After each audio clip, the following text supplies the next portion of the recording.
blue Saturn. That is not what this video is about, but its story is important. My dad bought this car brand new in 1998 from Saturn of Frederick, Maryland. It is a 1999 SL2, and it is a very simple car. The whole family enjoyed this car during its 25-year service life. It was simple but reliable, and we had few issues with it. As the years went on, my dad continued to use the blue Saturn as his primary vehicle.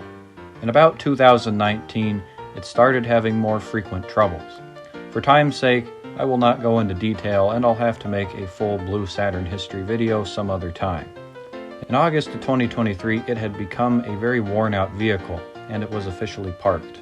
During the summer of 2024, I pulled the blue Saturn into the garage and started poking around. I had ordered a few new parts for it and was just starting to put them on, but I quickly discovered the root of all evil. The frame had severe rust damage, and parts of the rear suspension were no longer attached to the body. The Cliff Saturn was an ongoing project at the time, and that car gave me my introduction in Saturn frame rot. If you remember that video, it was pretty bad, but Ryan and I managed to patch it back together. We removed the bad metal and were able to determine that the corrosion was isolated enough that repair was feasible. The blue Saturn, on the other hand, was many times worse. Repairability was not a matter of effort, it was simply not possible. The Saturn was parked in the yard, and I spent almost a year trying to decide what to do with it. I could easily fix its other problems, but I would never be satisfied because the condition of the frame meant that it would never be safe to drive. After much debate in my head, I decided it would be most logical to reduce the car to its bare frame and sell it to the local metal yard. I would absorb all of the parts into Saturn of Brookings' inventory. And so I decompiled the blue Saturn. On July 14th, I had Dakota Recyclers in Volga, South Dakota, come and take the frame. The poor car only had 106,000 miles, which goes to show what happens when you never wash the salt off your frame. Because of the low miles, everything besides the frame is in great condition. Now that this whole project was all said and done, I had a spare low-miles twin-cam Saturn engine. This gave me an idea. In 2024, my friend and I had discovered that there was a third-gen SC2 at GP Auto that apparently had a blown engine. We were too busy with other things at the time, and of course I also didn't have a replacement engine ready. Now I think that even my room temperature IQ viewers can see where this is going. We paid a visit to GP Auto a few days after I finished up with the blue Saturn. We learned that this is a 2001 SC2 with only 87,000 miles, and it originated from Saturn of Lincoln, Nebraska. A college student managed to blow up the engine about a year prior. The current owner bought it with the intention of replacing the engine, but he never got around to it. He was happy to see that we appeared to be the right kind of people to revive the car, and so he gladly sold it to my friend for $500. I worked during the day, so the act of getting the car back to my garage had to happen when I wasn't around. They decided to pull the Saturn across town using Ryan's ZR2 Sonoma. During the drive home, a gust of wind blew the hood open and bent it backwards. The metal got bent up in the corners and it put a crack in the windshield. The bumper also got damaged somehow. As soon as they got the Saturn to my garage, they went down to U-Pull-It in Garrettson, South Dakota to get a new hood and some other parts. There was another third-gen SC2 that was a good donor. The failed engine still turned over, but of course it had bad compression and did not run.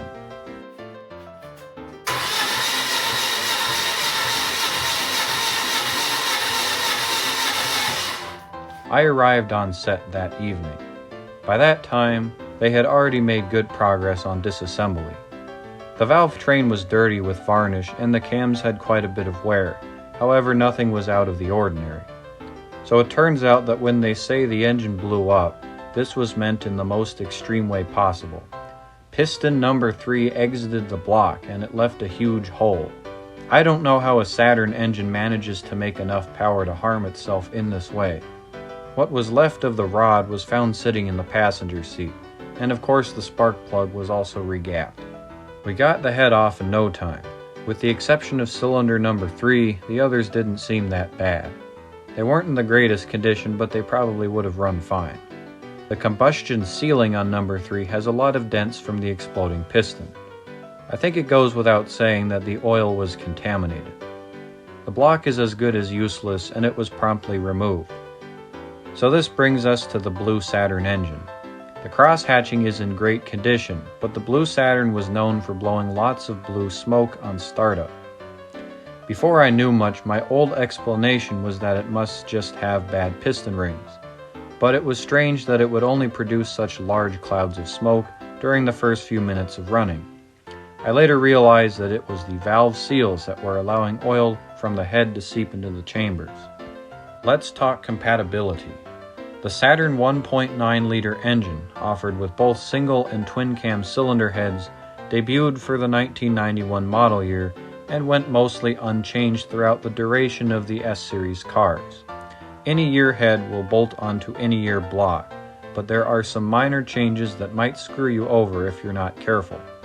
This is a 1999 engine that we wish to use to replace a 2001 engine.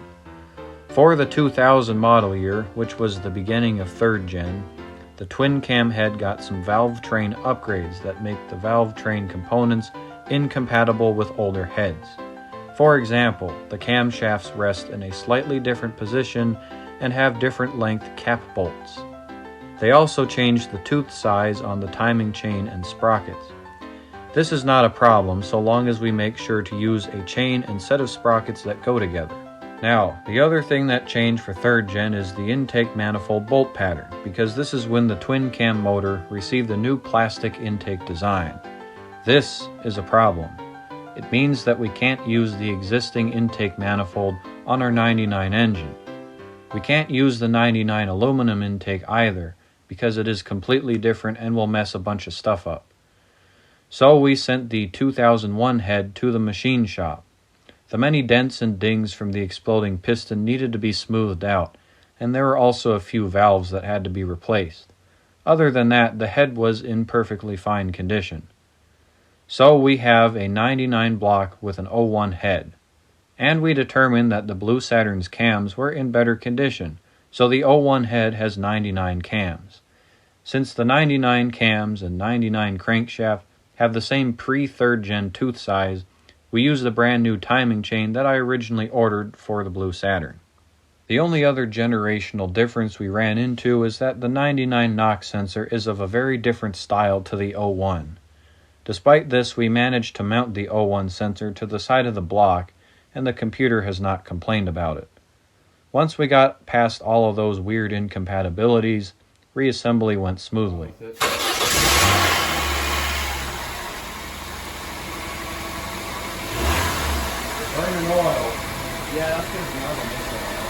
That right there is the Blue Saturn engine running in another car. Well, the block and cams anyway.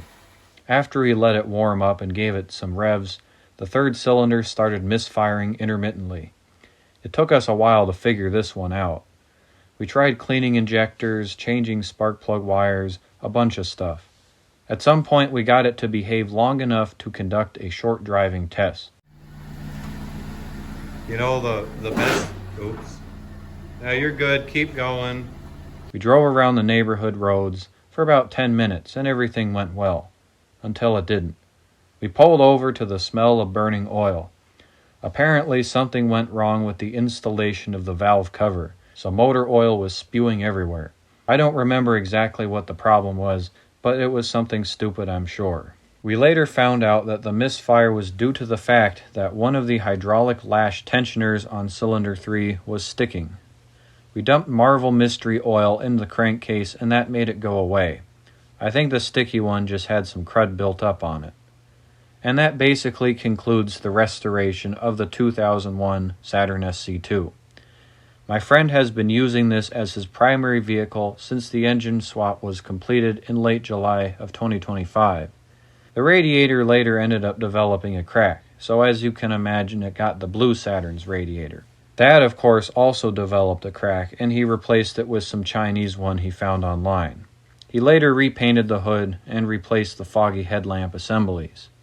At the time of this recording, on January 24, 2026, this is still his daily car. Well, that's going to be it for this video. Pretty soon I'll be making an episode about the autopsy, failure analysis, and engine swap details of the 2001 SC2. I also bought a GMC Sonoma with a blown-up engine, and that will be the very next episode. Anyway, I hope you enjoyed, and I'll see you in the next one.